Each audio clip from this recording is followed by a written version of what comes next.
These look a little different. They fixed some things on here. The toe box looks fantastic. I kind of like these.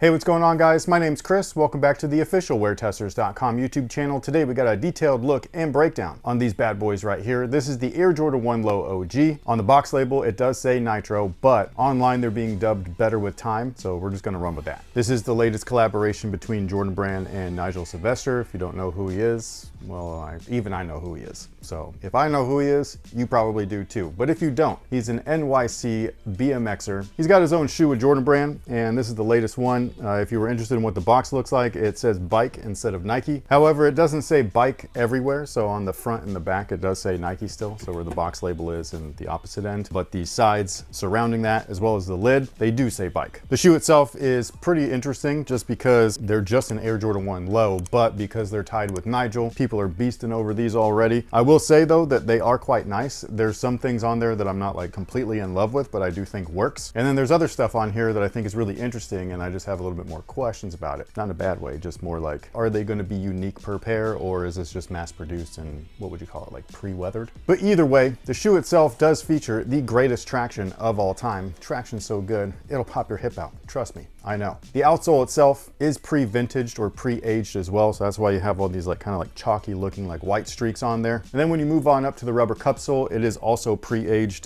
This is done up in Sail. That's a part that I'm not like completely in love with, even though I do think it works with the colorway overall, but it's just a really dark piss yellow. Like if you don't like Sail, I don't see how you would like this, or if you're sick of Sail, I could totally see why, because it's so dark. But again, I don't think that it looks bad with the shoe. Like it actually, in my opinion at least, complements the black and the red portions that are featured. So I don't dislike it whatsoever. I just understand people's fatigue over it. I will say, like the one bonus to something like this is just that they will look like this pretty much forever. So it doesn't matter how old the shoe is, it'll look brand new for all time. But inside of that rubber cup sole is a polyurethane wedge. Inside of that polyurethane wedge is a heel encapsulated air sole unit. The shoes obviously are not stupid comfortable or anything like that. It's a very neutral shoe, but I personally do love wearing Air Jordan 1s. I think that they're fantastic, but it's also because I'm old and I don't like a lot of cushion for off court. I like it on court, but not casually anymore. Now, before I get too far ahead of myself, the insole is this piece of shit right here. You don't even get a dream cell with this one. So yeah, it's a piece of shit insole. You can't take it out. It's not glued in. You can swap it out for anything else that you'd like. Just depends on what you'd like to do. Honestly, I would probably just keep it in there. It's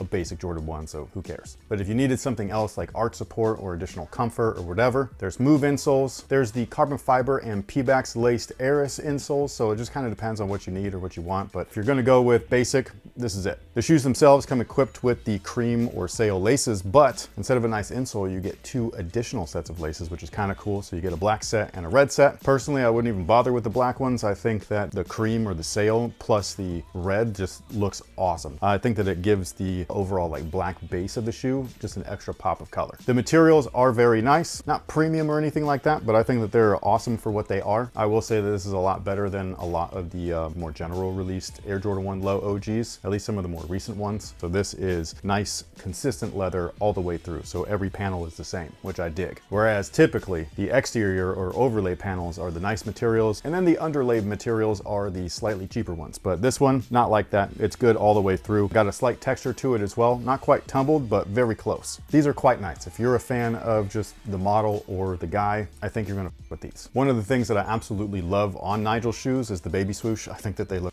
cool. I know that some people don't like that either, but I mean, look at that thing, man. It's cute. One of the things that I think is a little weird though is the exterior or lateral swoosh. It's not there. It is there technically because it's a graphic, but it's not actually there. There is one on the medial side, so the interior of the shoe, but the exterior doesn't feature it. And it almost looks like a pattern. Obviously it is a pattern, but I'm talking about like when they're getting ready to place the swoosh. That's kind of what they do. They'll like trace or like nick or mark with the pens or the pencils that will have the ink that goes invisible. That way they can like perfectly match everything up and then they stitch everything on. That's kind of what it looks like to me, but I don't know if that's what it is because there was no description of like why they're like this, you know what I mean? So it's just like, it's just a cool feature, I suppose. If you like it, you like it. If you don't, you don't. The Wings logo on the back heel is done up in the same way. Yeah, they f***ed with this model a little bit. This is different. Like this is like a new version of the Jordan 1 Low. So the Jordan 1 Low OG is not quite like the OG from 1985. And I know I'm going off on a side tangent here. I'm sorry, but I can't get over it. Like these look really good. So I'm going to talk about it for a second. second. But they have 85 cup sole tooling, like what the Air Jordan 1 85 lows do feature. This tooling is more like what we're used to from modern day versions of the Air Jordan 1. So this outsole and midsole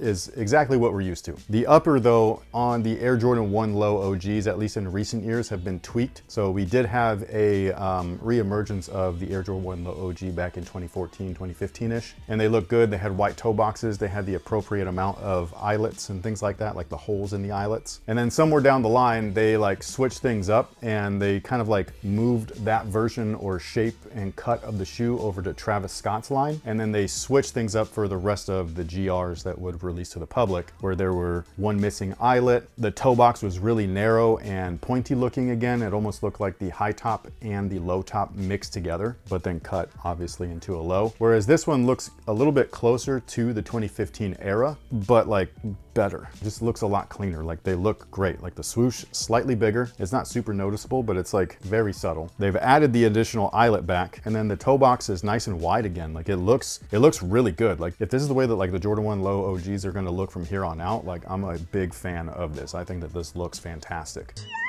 It's still not quite OG, like 85 OG, but to me, it looks really good, so I dig it. Now, as far as the rest of the features on the shoe, they still have a nylon tongue. It's done up in that kind of like pre-vintage look. You've got a Bike Air tongue tag where you would typically see the Nike Air tag. And then one of the most unique things about this particular shoe is that they are pre-vintage, not just with the midsole, but with the upper itself. So Nigel obviously rides BMX bikes, and doing so, you'll scuff up your shoes a little bit, and that's basically what they've done here. So there are scuff marks, like there's one here on the toe on the left shoe. I really like the one right on the top of the toe box on the right shoe. It's basically like where you would the shoes up with your pedals. And there are just scuffs like that all over the place. It's almost like they've already been, what do they call it? Just biked? Like I know like when you skate in something, obviously you skated in it, but like what the do you call it when you bike at something? They've already been ridden? Like what? What is that? They look used. Ridden hard and put away wet. What'd you say?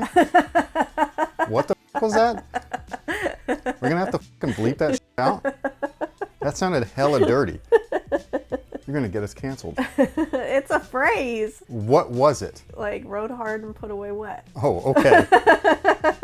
Where is that used? OnlyFans? Like what the It literally pops up as soon as I... That's nice. It's an idiom that describes something or someone that is mistreated, neglected, or not properly cared for. So OnlyFans. It originated from the practice of riding horses, where leaving a sweaty horse wet in a stable without proper care can lead to health problems. Oh, okay.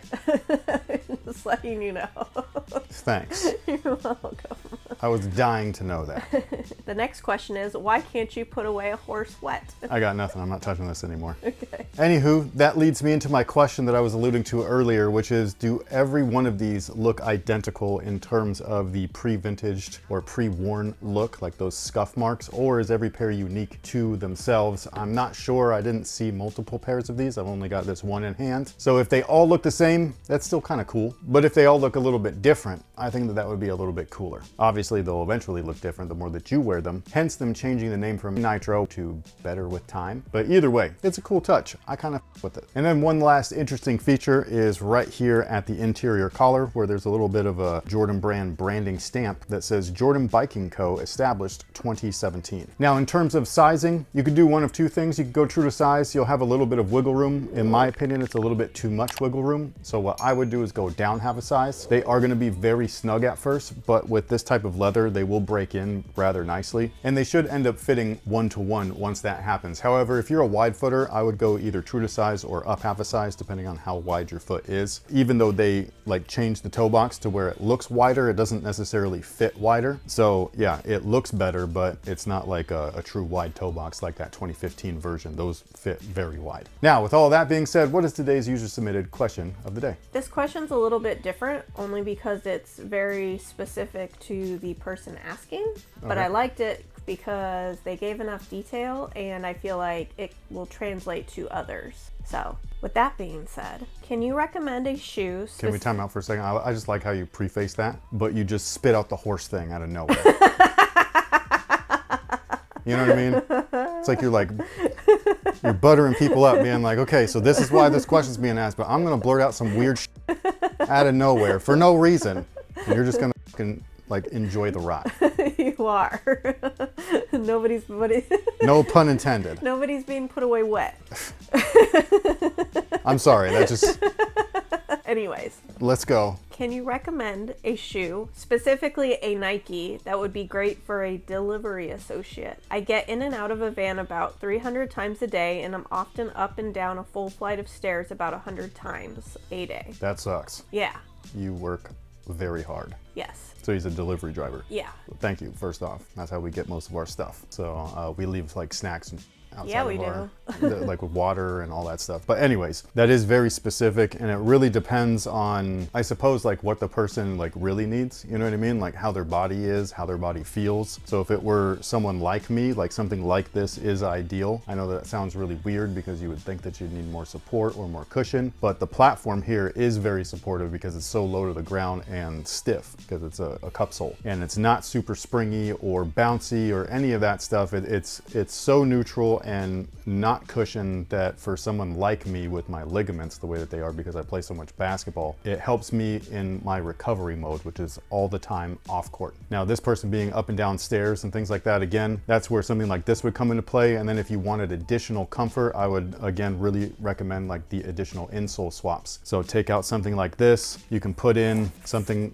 just like this. This is going to give you enough spring in your step and enough additional comfort, but not with the caveat of like stressing your legs out, you know what I mean? So that would be my personal take, but some people want something that puts pep in their step, that is bouncy and super cushioned and all of that stuff. You can go with almost any modern running brand at this point. Like they all have one, like a New Balance, Brooks, Hoka, On. To cut you off though, they specifically ask for Nike. Oh, my bad. Well, I'm just giving you options. So you could do that. They do have like Nikes that are very good in terms of running. I wouldn't go with their super shoes, like their super springy ones, like the really, really lightweight ones that cost like 200 plus. I wouldn't go with those because those are meant for literal racing. But something like the new Vomero, I think it's the Vomero 18, that's a good one. You can go with the Vomero Plus, that's a good one. Any of the Pegasus models, stuff like that. My only, again, caveat would just be like those cushions are so bouncy and sometimes like soft and compressive that if you're going up and down stairs a lot and you're going to be on this thick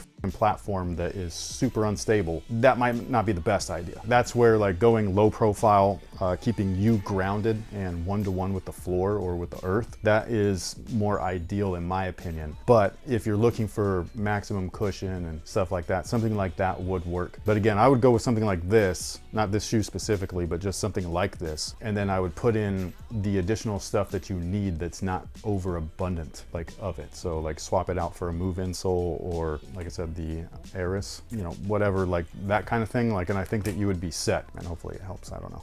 I don't love recommending product. That's why I like teaching you about the product, because then you can like know for yourself, like, oh yeah, I want that, or that sounds nice for me, or this doesn't, instead of me being like, well, because like then it, like it's hard for me to not be biased, you know what I mean? Like being like, well, this is what I use and this helps me, but like I'm not you. But with all that being said, sound off below and let us know what you think about the Air Jordan 1 Low OG in this new kind of like shape that nobody talked about. Like what the... On top of that, are you interested in these or are you not? I think it's actually a solid release if you can get them, so fingers crossed.